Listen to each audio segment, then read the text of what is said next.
In the heart of Willowbrook, a small town cradled by rolling hills and whispering pines, lived a girl named Ella. At 16, Ella was known for her quiet presence and the way her eyes seemed to hold stories she never shared. Born with a rare condition that left her unable to speak, she communicated through gestures, sketches, and a battered notebook she carried everywhere. The townsfolk loved her gentle spirit, but Ella often felt like a sparrow in a world of songbirds, small, unnoticed, and unable to sing.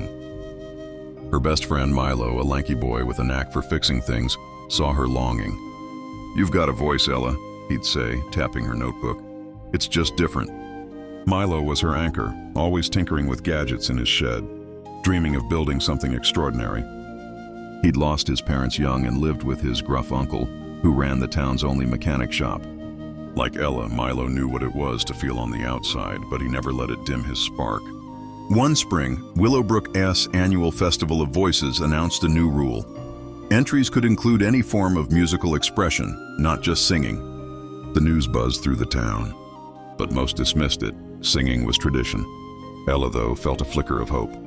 She spent nights in her attic room, surrounded by sketches of birds and stars, trying to imagine how she could share her voice. Doubt gnawed at her. What could she, a girl who couldn't speak, possibly offer?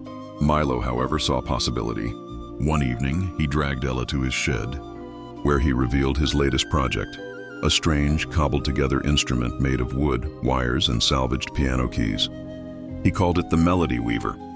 It was a mechanical marvel, designed to translate movements into music. "You move, it sings," Milo explained, his eyes bright. "Your hands, your dance, it'll turn them into sound." Ella hesitated. The idea was wild, untested, but Milo's belief in her was a fire she couldn't ignore. They spent weeks practicing in secret. Ella, who'd always moved with grace, began to choreograph a dance, her gestures weaving stories of her quiet world. The flutter of a sparrow's wings, the ripple of a stream, the ache of unspoken dreams. The Melody Weaver hummed and chimed under her touch, translating her movements into notes that felt like her heart's own language. As the festival approached, whispers spread about Ella's plan. Some scoffed, calling it a gimmick. Others, like old Ms. Harrow, the town's music teacher, saw something deeper. "That girl's got a soul that sings," she'd mutter, shushing the skeptics. Ella's nerves frayed, but Milo's steady encouragement and her own stubborn hope kept her going. She wasn't just doing this for herself. She wanted to show others who felt voiceless that they too could be heard. The festival night arrived, the town square aglow with lanterns and alive with music. Singers took the stage, their voices soaring. Ella waited backstage, her heart pounding, the Melody Weaver at her side. When her turn came, the crowd hushed, curious but uncertain.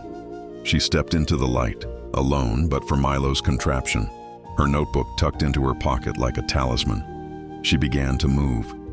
Her hands traced arcs, her feet spun stories of resilience and quiet strength. The Melody Weaver responded, its notes soft at first, then rising, clear, haunting, unlike anything Willowbrook had heard.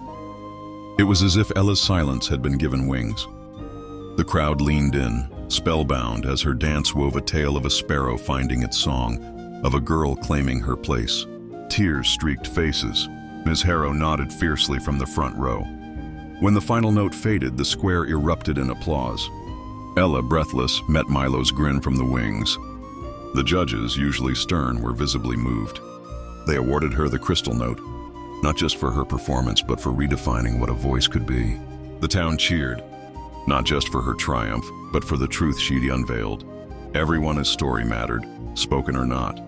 Ella's victory rippled beyond the festival. She and Milo began teaching others to use the Melody Weaver, helping kids who felt invisible find their own music. Willowbrook changed, its people listening more closely to the quiet ones among them. Ella still carried her notebook, but now it was filled with new sketches. Birds soaring, not caged. She'd found her song, and in doing so, taught a town to hear the beauty in silence. Years later, when Ella was grown, the festival still told her story. The sparrow who couldn't sing had taught Willowbrook to listen with their hearts. And every spring, when the lanterns glowed, the town remembered that triumph isn't always loud. It's in the courage to be heard, in whatever way you can.